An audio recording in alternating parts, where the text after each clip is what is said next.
못된 습관을 하나 가지고 있어요. 입술로는 성경이 우리에게 말하는 대로 범사에 감사하라 라고 했거든요. 모든 삶의 영역 속에서 너희는 감사하라. 범사에 우리 주 예수 그리스도의 이름으로 항상 아버지 하나님께 감사하라. 그리스도의 평강이 너희 마음을 주장하게 하라. 너희는 평강을 위하여 한 몸으로 부르심을 받았나니 너희는 또한 감사하는 자가 되라. 이런 성경 말씀들을 우리가 너무나 많이 들었고 알아요. 무슨 이야기냐? 우리가 감사라는 걸 몰라서 안 하는 게 아니라는 얘기입니다. 알아요. 어떻게 감사해야 되고 언제 감사해야 되고 우리가 감사는 어떻게 표현을 해야 되는지를 다 알아요. 그런데 사실은 못해요. 감사하기보다는 불평하기가 쉽고요. 감사보다 우리의 불만이 먼저 튀어나오기가 쉽습니다. 그런데 정말 내가 감사를 기억하고 내가 늘 감사하는 말을 하고 감사하는 삶을 살아가면 그 삶의 여정 속에서 우리는 더 큰 기쁨을 누리게 되고 더 큰 평안을 누리게 되는 겁니다. 감사를 해야 된다는 걸 몰라서 감사하지 않는 게 아니잖아요. 마음도 있어요. 의지도 있고 다 있어요. 그런데 실제적으로 우리가 하나님 앞에 감사합니다 라고 뭔가 표현하는 데는 너무나도 부족하다라는 거죠. 오늘 추수감사주일이라고 하는 절기를 맞아서 우리가 감사에 대한 말씀을 한번 생각을 하려고 합니다. 시편 136편은 누가 지었는지 언제 지었는지는 우리가 알 수가 없습니다. 누가 지었는지는. 하지만 하나님 앞에 감사하라고 하는 이 권면이 계속 반복이 되어지고 있습니다. 유대인들도요, 이 시편 136편은 자기들의 절기 때 유월절 또는 오순절, 초실절, 어떤 초막절 이럴 때 많이 암송하고 또한 읽고 고백하는 그러한 말씀이기도 합니다. 우리가 136편을 읽다 보면 공통점이 하나가 있어요. 앞에 어떠한 하나님께 감사하라 그러면 뒤에 후렴구로 봤더니 그 인자하심이 영원함이로다 이렇게 반복이 되어져서 나옵니다. 이것은 아마도 이런 걸 거예요. 예배 중에 인도자가 앞에 부분을 읽어요. 그러면 모든 성도들이 그 인자하심이 영원함이로다 이렇게 응답을 하는 거예요. 주고받고 하는 식으로 아마 이 시를 읽고 그렇게 찬양의 형식으로 사용을 했던 것으로 보입니다. 특히 그 인자하심이 영원하다라고 하는 이 표현이 오늘 전체적인 의미 속에서 우리에게 아주 중요한 의미를 가지고 있습니다. 왜냐하면 이 인자라고 하는 말, 헤세드라는 말이 신약으로 건너오면 아가페라는 말로 번역이 되면서 하나님의 어떤 사랑을 나타낼 때 쓰여지는 말입니다. 그런데 이 인자라는 단어는 그냥 무조건적인 사랑 이게 아니에요. 아무 때나 그냥 사랑하는 이런 사랑을 가리키는 말이 아니고요. 이 사랑에는 반드시 바탕에 깔고 가는 하나가 있습니다. 그게 뭐냐면 언약이라고 하는 겁니다. 하나님의 언약. 하나님이 자기 백성을 사랑하실 때는 그냥 사랑하시는 게 아닙니다. 그들과 언약을 맺고 그 언약 안에서 사랑을 하시는 거예요. 제가 언제나 그랬죠. 하나님은 당신을 사랑하십니다라고 교회마다 붙여놓는데 제가 우리 목사님들 얘기할 때 하나님은 절대로 당신을 사랑하는 게 아니에요. 하나님은요 자기 백성만 사랑하십니다. 내 자식만 사랑하셔요. 하나님은 철저하게 내 자식만 사랑하시는 분이에요. 하나님을 믿지 않는 자 하나님이 사랑하실 이유가 없어요. 그래서 언약이 중요한 겁니다. 하나님은 언약 안에서 내가 너를 사랑하겠다라고 언약을 하시거든요. 우리에게. 그리고 그 언약을 지켜가시는 분이에요. 그게 이 인자라고 하는 하나님의 언약 속에 등장해요. 그래서 그것은 영원히 변하지 않는 언약이기 때문에, 약속이기 때문에 변할 수 없는 하나님의 사랑, 그게 인자, 헤세드, 아가페라는 말입니다. 그래서 오늘 본문에 우리가 그 하나님, 그 인자하신 하나님, 우리에게 언약을 주시고 그 언약 속에서 우리를 사랑하시는 그 영원하신 그 하나님을 향하여 감사하라라고 말하는 겁니다. 그러면서 그 감사해야 될 이유를 우리에게 설명을 해줍니다. 사실 시편 136편 전체는 계속 감사에 대한 이야기예요. 그런데 오늘 우리가 읽었던 이 1, 2, 3절은 그 시편 36편 전체를 서론적으로 딱 제시해 놓는 그런 말씀이기도 합니다. 1절에 보면 왜 우리가 하나님을 향하여 감사해야 되냐라고 할 때 그분은 선하시다라고 말합니다. 선하시다. 여호와께 감사하라. 그는 선하시며 그랬어요. 1절에. 이 말이 우리는 여호와께 감사하라. 그 다음에 그는 선하시며 그 인자하심 영원합니다. 이렇게 번역이 되는데 원어를 가지고 좀 다르게 번역을 하고 또 후렴을 띄워놓고 앞에 것만을 가지고 본다면 여호와께 감사하라 그는 선하시며 이렇게 번역하는 것보다 선하신 그 선하신 여호와께 감사하라 이렇게 번역을 하는 것이 더 맞다 이렇게 보여집니다. 이 선하다라는 말이에요. 선하다. 토브라는 말인데 성경에 참 많이 나오는 단어 가운데 하나가 이 선하다라는 말입니다. 이것은 여러 가지로 표현할 수 있어요. 아름답다, 아름답다라고 하는 것도 토브예요. 그런데 하나님의 어떤 속성, 하나님만이 가지고 있는 어떤 속성들을 표현할 때 그 가운데 이 선하심, 토브라는 게 있다라는 거죠. 그리고 그 선하심이 누구에게? 우리에게 나타난다는 거죠. 우리에게 나타난다. 그러니까 하나님이 행하시는 우리를 향하여 행하시는 그 어떠한 것도 선하다라는 거예요. 좋다라는 거예요. 아름답다라는 거예요. 하나님이 천지를 창조하시고 하나님 보시기에 그 다음에 뭐예요? 좋았더라 그러잖아요. 이게 토브예요. 하나님이 보시기에 좋았더라. 하나님 보시기에 선했더라라는 겁니다. 가장 완전하시고 가장 전능하신 하나님이 그걸 가장 아름답게 만드셨잖아요. 그래서 하나님이 보실 때 좋은데 하물며 우리가 볼 때 그게 나쁘겠습니까? 더 좋을 수밖에 없는 거죠. 우리가 하나님을 말할 때 하나님은 절대 주권자라고 말합니다. 하나님의 절대 주권. 주권이라는 건 주인 띈 권리라는 말이잖아요. 풀으면. 근데 그 하나님의 주권이 절대적이다라고 말합니다. 그런데 거기에는 세 가지가 들어있어요. 첫째는 하나님 어떤 일을 계획하실 때 주권이에요. 한마디로 주권이라는 것은 주인의 마음대로라는 뜻이거든요. 우리 쉬운 말로 표현하면. 그러니까 하나님 마음대로예요. 어떤 일을 계획하실 때 하나님 마음대로예요. 누구에게 물어보고 의논하고 이렇게 하시는 분이 아니에요.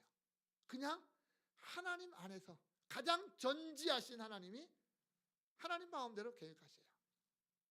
두 번째는 뭘까요? 그 계획한 일을 실행하실 때 하나님 마음대로예요. 어떤 장애물이 있건 어떤 방해자가 있건 하나님에게는 관계가 없습니다. 왜? 전능하신 하나님이니까. 전능하신 하나님이니까. 그 계획하신 것을 그대로 행하심에 있어서 우리의 도움, 우리의 뭐가 필요 없어요. 하나님이 하시고자 하는 대로. 그게 하나님 마음대로예요. 그게 하나님의 주권이에요. 세 번째는 하나님의 계획하신 것을 하나님 마음대로 실행하셔서 하나님이 원하시는 열매를 거두어내심에 있어서 하나님 마음대로예요. 그러니까 우리가 생각할 때는 여기에서 출발해서 이쪽으로 가면 여기로 올 거다라고 했는데 하나님은 엉뚱한 열매를 만들어낼 때 우리가 볼 때 하나님 그건 아닌 것 같은데요? 라고 말할 때도 있지만 완전하신 하나님은 그것을 통해서 당신의 선하심을 드러내셔요. 당신의 선하심을 드러내셔요. 하나님은 왜 모기를 만드셨을까? 하나님은 왜 코로나19를 허용하셨을까? 우리는 불평하고 불만할 수 있잖아요.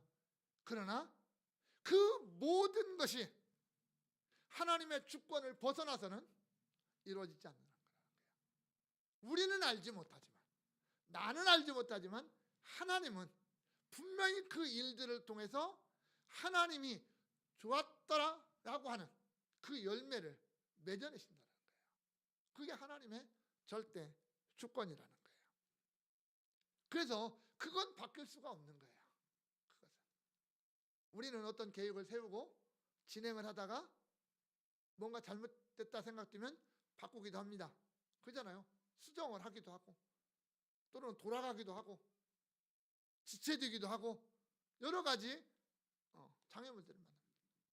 그러나 우리 하나님은 그렇지 않으십니다. 또 우리는 처음에 목적했던 것과 결과가 달라질 때가 많아요. 달라질 때가. 왜? 우리의 한계 때문에.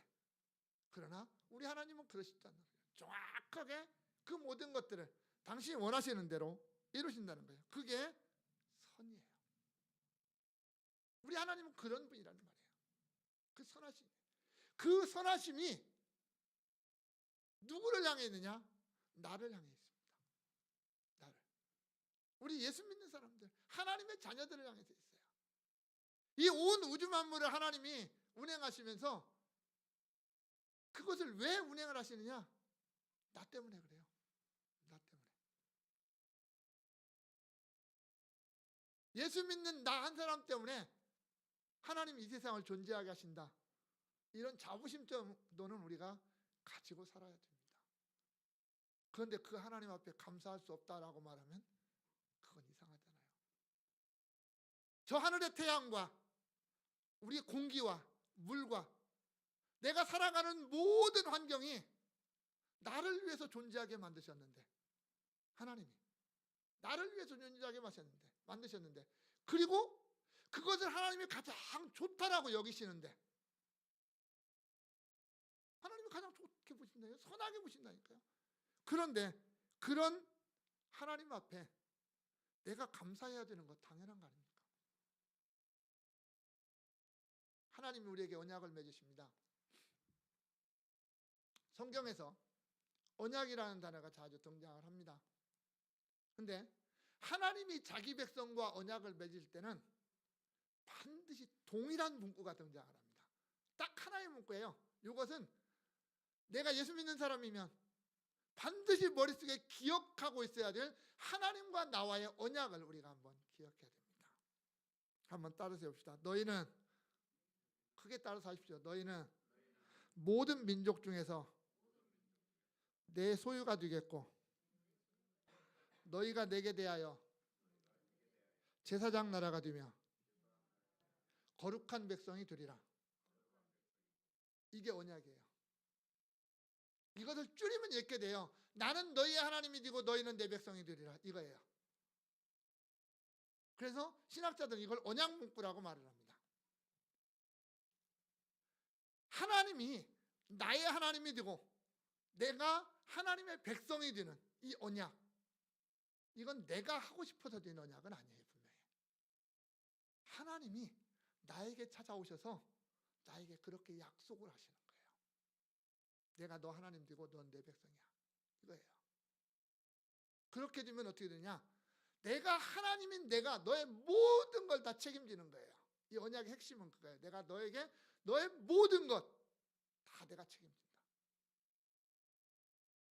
그러면 네가 할 일은 뭐냐? 내 말만 들어라. 그 얘기거든요. 내 말만 들어라. 다른 것 듣지 말고 내 음성만 듣고 내가 원하는 대로, 내가 기뻐하는 대로. 그러면 된다. 그게 하나님과 나와의 언약이에요. 내가 해도 주고 물도 주고 달도 주고 내가 모든 거, 먹을 거, 입을 거, 마실 거 다 줄게. 너는 나만 바라봐. 나만 믿어. 나만 의지해. 그게 약속이에요. 그게 창세기부터 시작해서 저기 요한계시록까지 계속 등장합니다. 그것을 우리 하나님이 이루시는 거예요. 그리고 그것을 이루어 가시는 과정을 토부선하시다 이렇게 말하는 거예요. 여러분, 우리가 그 언약을 가지고 있습니다. 내가 그 언약 때문에 하나님의 사랑 안에 있는 거고, 내가 그 언약 때문에 예수를 믿는 거고, 내가 그 언약 때문에 천국을 바라보며 살아가는 거예요. 사실은 그 나의, 그러니까 결국은 하나님이 나의 전부인 거예요. 나는 그냥 하나님이 원하시는 대로, 하나님이 말씀하시는 대로 살아가면 돼요. 책임은 누가 져? 하나님이 져요. 결과도 하나님이 만들어내셔요. 내가 만들어내는 게 아니에요. 그 하나님이 영원하시고 선하신 하나님이기 때문에 반드시 아름다운 열매를 만들어내신다고요. 나를 통해서. 그렇다면 그 하나님의 언약 안에 있고, 하나님의 사랑 안에 있고, 하나님의 어떤 선하심 속에서 살아가는 나는 그 하나님 앞에 마땅히 감사해야 되는 거 아닐까요? 두 번째는 2절에 보면 모든 신들 중에 뛰어난 하나님께 감사하라 이렇게. 원문에 따라서 번역하면 모든 엘로힘 중에 뛰어난 엘로힘께 감사하라 이렇게 돼 있어요.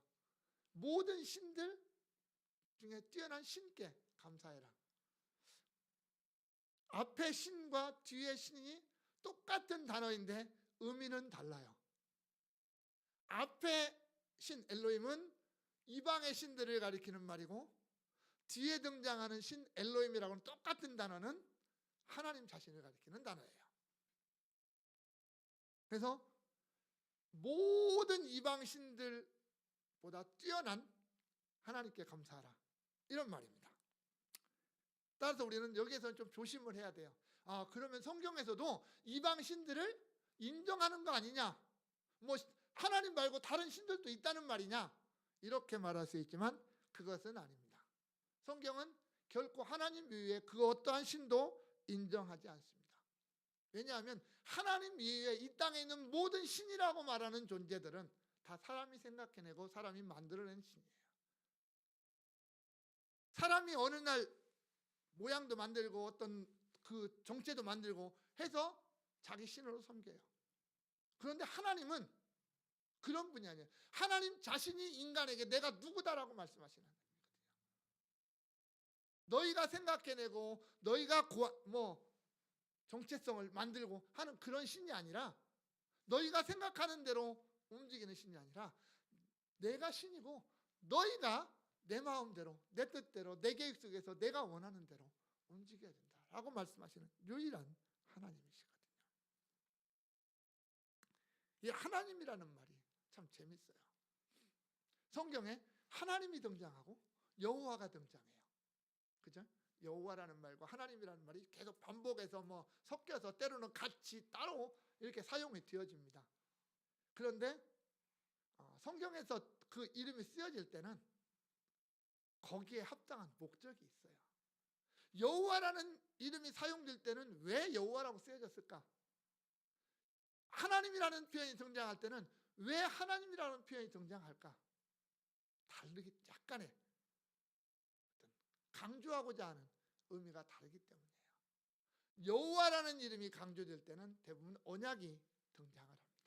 하나님의 언약이라고 하는 측면이 강조가 됩니다. 하나님이라고 하는 표현이 강조될 때는 하나님의 어떤 능력, 하나님의 어떤 행하심, 이런 것들이 많이 강조가 됩니다. 그래서 여호와께서 어떻게 하셨다라고 할 때는 그 하나님의 어떤 성품이나 하나님 존재 자체를 강조를 하는 겁니다. 그러나 하나님이 그 일을 어떤 걸 하셨다라고 할 때는 하나님이 어떠한 일을, 우리를 위해서 어떤 일을 행하셨는가라고 하는 것을 강조할 때 하나님이라고 하는 표현을 많이 씁니다. 그래서 오늘 본문 4절부터 9절까지 보면 하나님이 우리를 위해서 어떤 큰 일을 행하셨느냐라고 하는 걸 보여줄 때 창조 역사를 설명을 합니다. 우리가 그러잖아요. 하나님이 나를 위해서 행하신 큰 일 두 가지가 하나가 있어요. 두 가지가 있어요. 하나는 뭐냐면 창조고 하나는 구원이에요. 하나님이 나를 위해서 행하신 일. 이 온 우주 만물을 아까 누구 때문에? 나 때문에 창조했다고 했잖아요. 하나님이. 나 살아가도록 하기 위해서. 내가 살면서 여기서 하나님을 찬양하고 하나님을 예배하고 하나님께 감사하도록 살아가도록 하기 위해서 이 온 우주 만물을 창조해놓고 그 가운데 나를 주셨잖아요. 하나님의 구원도 마찬가지거든요. 뒤에 이제 다시 말씀드리겠지만. 근데 4절부터 9절까지 보면 뭐 크고 기이한 일을 행하셨고 지혜로 창조하셨고 뭐 땅도 지으셨고 물도 지으셨고 다 지으셨다 이렇게 말을 해요. 세상에 어떤 신이 내가 하늘과 땅을 지었고 사람을 창조했다라고 말하는 신이 있습니까? 물론 저쪽 그 메소포타미아의 소라에 가면 있어요. 그런 이야기를 하는 그런 신들을 이야기하는 어떤 소라들이 있습니다. 그런데 그 소라들을 읽어보면 오늘날 우리가 생각해도 말도 안 되는 그런 논리적으로도 맞지 않는 어떤 그런 일들을 참 많이 해요. 그런데 성경은 어떻게 보면 논리도 안 맞고 우리 생각과는 전혀 어울리지 않는 그러한 하나님의 창조에 관한 말씀을 우리에게 주십니다. 그런데 우리가 조심해야 될 게 있어요. 하나님의 창조 역사를 성경이 기록할 때 과학적으로 논리적으로 아주 딱 정연하게 그걸 기록하지 않았다라는 거예요. 과학적으로 설명하려고 하면 안 된다는 거죠. 논리적으로 설명할 필요도 없어요. 왜냐하면 창세기를 기록할 그때 당시의 모세 시대에는 오늘날처럼 이렇게 과학이 발달되어졌지 않기 때문에 그래요.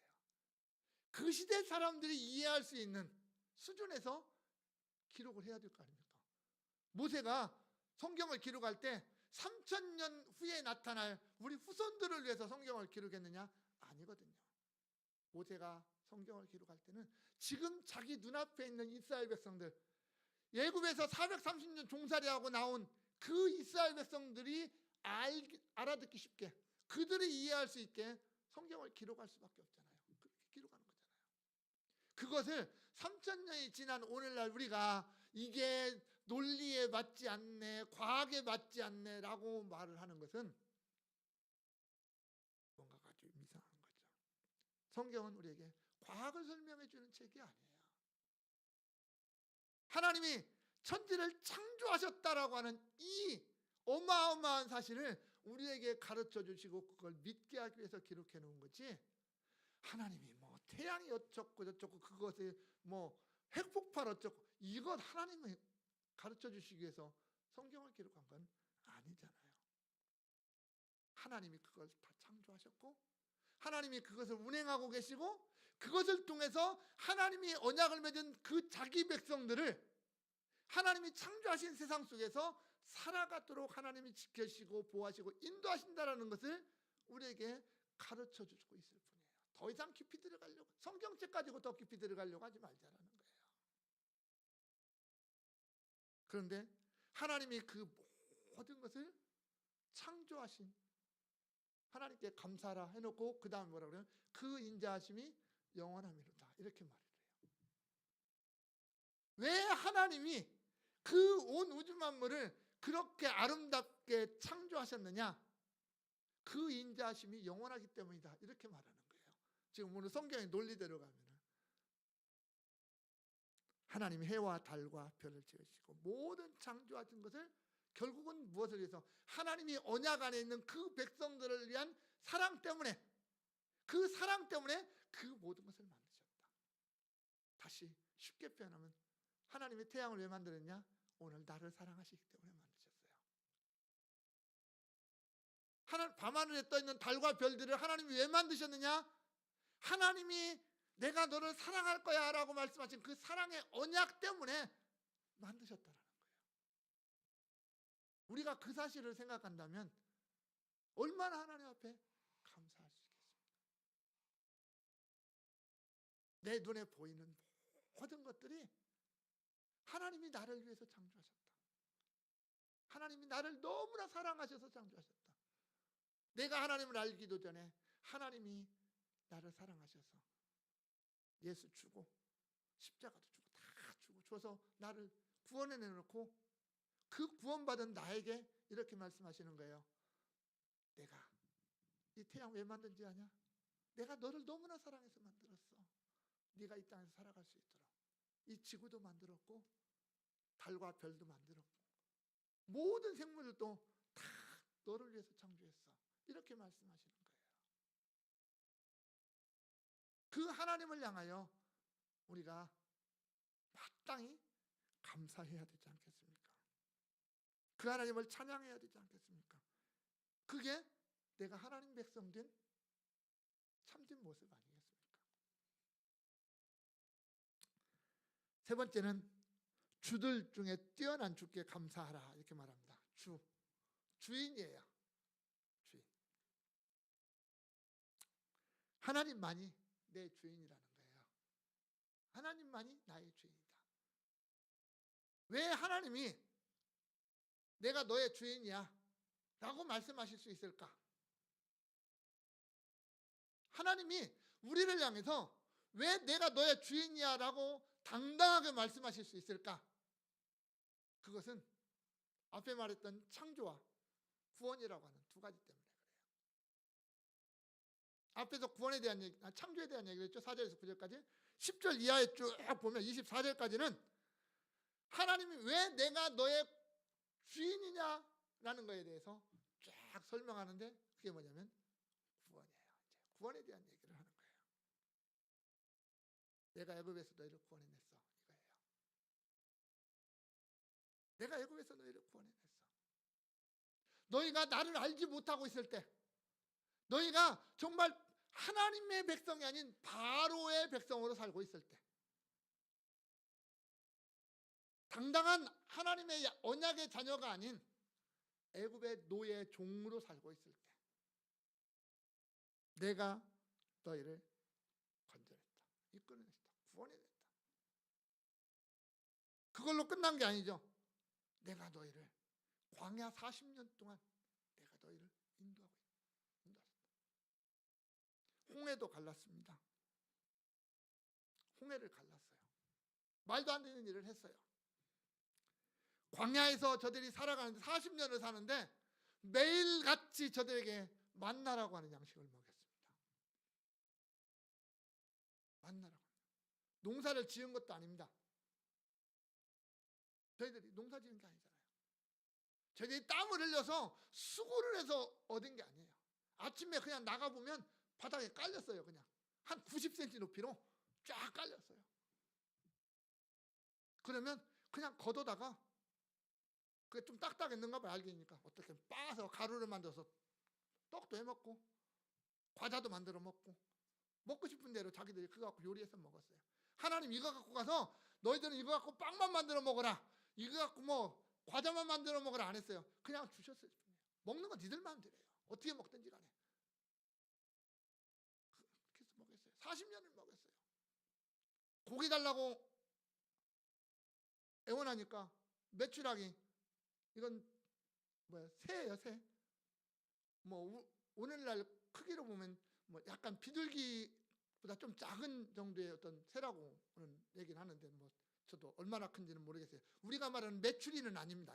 메추리 그 조그마한 새 그거 얘기는 아니고요. 좀 그래도 적당히 큰 새입니다. 그것을 통해서 그들에게 고기를 먹여주셨어요. 허벌판, 돌과 모래와 바람밖에 없는 그 벌판 속에서 물이 없다고 난리치니까 하나님이 물도 주셨어요. 어떻게? 반석 속에서. 땅을, 너희 물 먹고 싶으면 땅을 팔아. 이것도 아니에요. 그들이 물을 마시기 위해서 뭐 우물을 팠느냐? 없어요. 광야에서 그런 것도 안 했어요. 그냥 하나님이 반석을 통해서 어떻게 반석에서 물이 나옵니까? 근데 하나님이 그렇게 해서 주셨다니까요. 사람들만 먹이는 게 아니라 그 많은 짐승들까지 다 먹을 만큼 하나님이 주셨어요. 낮에는 뜨거우니까 광야는 위로는 하늘이 밑에는 돌밭밖에 없으니까 뜨겁잖아요. 구름으로 그 태양빛을 가려주시고 밤에는 또 추위나 들짐승들로부터 보호하시기 위해서 불기둥으로 저들을 보호해 주시고 어떻게 보면 말도 안 되는 일 같지만 하나님은 그렇게 40년 동안 저들이 걸어오는 그 발걸음 속에서 하나님이 그렇게 먹여주시고 입혀주셨어요. 대적들 아말렉도 물리쳐 주시고 바산 왕 옥, 아모리 왕 시온 다 하나님이 물리쳐 주셨어요. 지그들이 싸움 잘하고 무기가 좋아서 이긴 게 아니라 하나님이 먼저 나가서 싸우셨고 하나님이 이기게 하셨어요. 그리고 이스라엘은 그 승리만 누리게 하셨어요. 가나안 땅 마찬가지잖아요. 그렇게 차지했잖아요. 하나님이 아브라함에게 내가 이 땅을 너의 후손에게 주겠다라고 약속하신 지 500년 이상이라고 하는 시간이 지난 후에 하나님은 드디어 아브라함의 후손들이 그 땅을 차지하게 하셨어요. 결국 하나님이 그렇게 말씀하신 거예요. 내가 너희를 창조했고 내가 너희를 구원했고 내가 너희를 인도했고 내가 너희를 이 땅에 살게 하셨다라는 거예요. 가나안 땅에 살게 하셨다. 내가 약속한 땅이니까. 내가 약속한 땅이니까.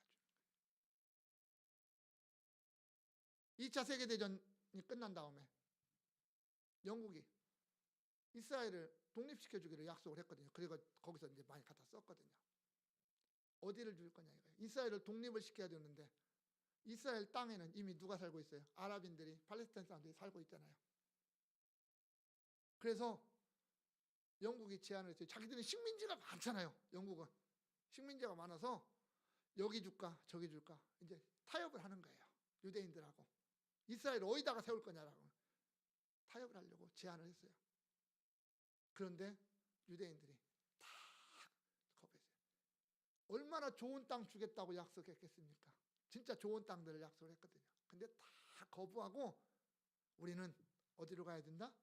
가나안 땅, 지금 팔레스타인 땅 그리 가야 된다 라고 우겼어요. 그래서 영국이 거기에 사는 팔레스타인 사람들을 쫓아내고 한쪽으로 몰아놓고, 그게 가자지구입니다. 지금 한쪽으로 몰아놓고 그 땅을 유대인들에게 주었어요. 왜? 유대인들이 왜 그 땅을 그렇게 지금같이 싸우잖아요. 전쟁하면서 목숨 걸고 그 땅을 그렇게 하는지 이유가 뭔지 아십니까? 이것 때문에 그래요. 하나님이 우리 조상 아브라함에게 이 땅을 약속했다.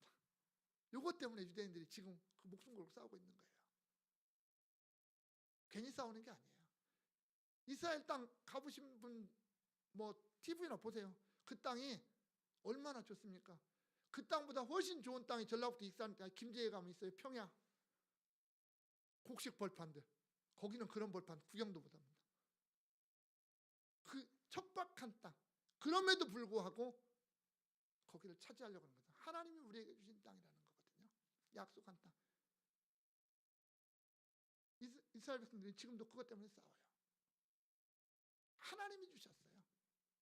자기들이 얻은 게 아니라, 우리가 싸워서 얻어 쟁취한 땅이 아니라 하나님이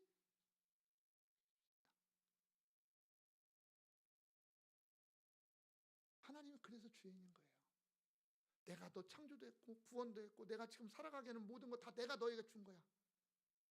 그러니까 내가 너의 주인이야 라고 말하는 거예요. 여러분, 우리가 나의 주인을 누구라고 고백합니까? 나의 주, 예수 그리스도를 나의 주라고 고백해요. 궁극적으로 하나님을 나의 주인이라고 우리가 고백하고 살아갑니다.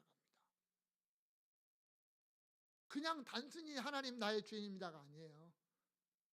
내가 하나님을 나의 주인으로 고백한다라는 말은 내 모든 게 다 하나님의 것입니다라고 고백하는 거예요. 내 생명부터 시작해서 내가 입고 먹고 자고 하는 모든 것, 내가 살아가는 모든 환경의 터전, 그게 다 하나님의 것입니다라고 고백하는 말 한마디가 하나님은 나의 주인입니다 이 말이거든요. 근데 우리는 말로는 그렇게 고백을 하는데 실제 우리의 삶 속에서는 하나님을 주인으로 삼는 게 아니라 내가 내 주인이 되고 하나님을 내 종으로 부리고 싶은 게 우리의 모습 아닌가요? 내가 주인이다 보니까 내가 감사할 대상이 없어요. 내가 나한테 감사할 수는 없잖아요.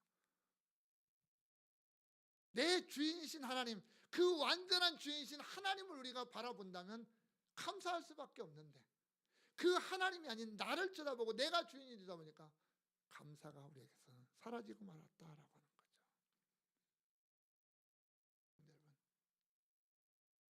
하나님 앞에 감사할 이유는 무궁무진합니다. 무궁무진합니다. 내가 태어나서 지금까지 살아왔던 모든 길들을 뒤돌아보면 다 감사해요. 다 감사할 수밖에 없어요. 때로는 인간적으로 하나님이 왜 그때 나에게 그렇게 고생을 시켰을까, 어렵게 하셨을까, 불평이 나올 수도 있지만 결국 그 모든 걸어온 오늘날 뒤돌아보면 감사 외에는 없어요.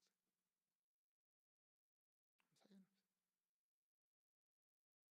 그럼에도 불구하고 하나님은, 성경은 우리에게 계속적으로 감사하는 자가 되라고 말을 해요. 누구에게? 하나님께 감사하는 자. 물론 우리가 부모에게 감사하고 친구에게 감사하고 형제에게 감사하고 이것도 있어요. 그건 하지 말라는 게 아닙니다. 그러나 그 모든 감사보다 우선하고 더 중요하고 더 근본적인 감사는 나에게 가장 선하신, 나를 가장 아름답게 만드시는 그 하나님, 이 세상의 중심에 나를 창조하신 하나님, 그 이 세상 모든 만민 가운데서 나를 구원하셔서 나의 완전한 주인이 되시는 그 하나님, 그 하나님을 향하여 감사하자라는 겁니다. 원하기는 우리 모두가 정말 이런 감사의 삶, 이런 아름다운 찬양의 삶이 어떤 우리가 추수감사주일이나 어떤 절기들을 맞았을 때만이 아니라 우리의 날마다의 삶 속에서 우리가 이런 감사의 제목들을 기억하고 떠올리면서 또한 고백하면서 살아가는 우리가 되어야 되지 않느냐. 그게 진정 그리스도인의 모습이 아닌가라는 겁니다. 우리 모든 성도들이 이런 감사의 삶, 그런 찬양의 삶이 날마다의 삶 속에서 충만하기를 주님의 이름으로 축원합니다. 우리 성찬식 가도록 하겠습니다. 나를 지으신 이가 하나님, 나를 부르신 이가 하나님, 나를 보내신 이도 하나님,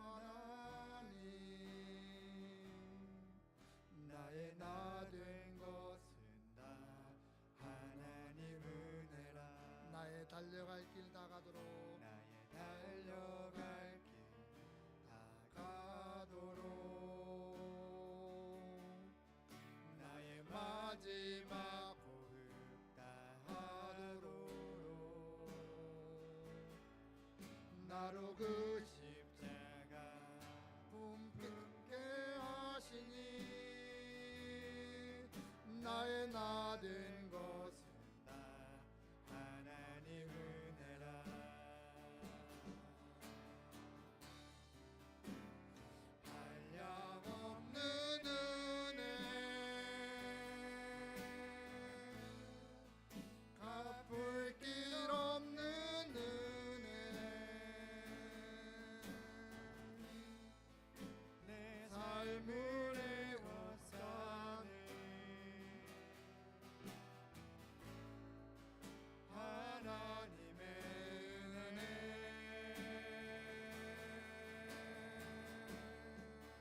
나 주저함 없이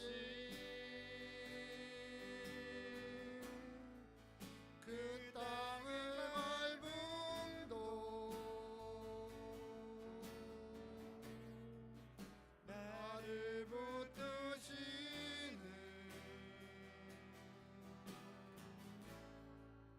하나님의 은혜. 나를 지으신 이가 하나님, 다시 찬양하겠습니다. 나를 지으신 이가 하나님, 나를 부르신 이가 하나님, 나를 보내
우리 주 예수 그리스도의 은혜와 아버지 하나님의 크고 놀라우신 사랑과 성령의 충만하신 역사가 날마다 나의 왕 되시고 나의 주인 되신 그 하나님 앞에 감사와 찬양의 삶을 살며 마땅한 성도의 모습으로 하나님의 영광이 되기를 소원하는 여기 모인 주의 백성들 머리 위에 이제로부터 영원까지 함께 있을지어다. 아멘. 일어나라 빛을 발하라 만 백성이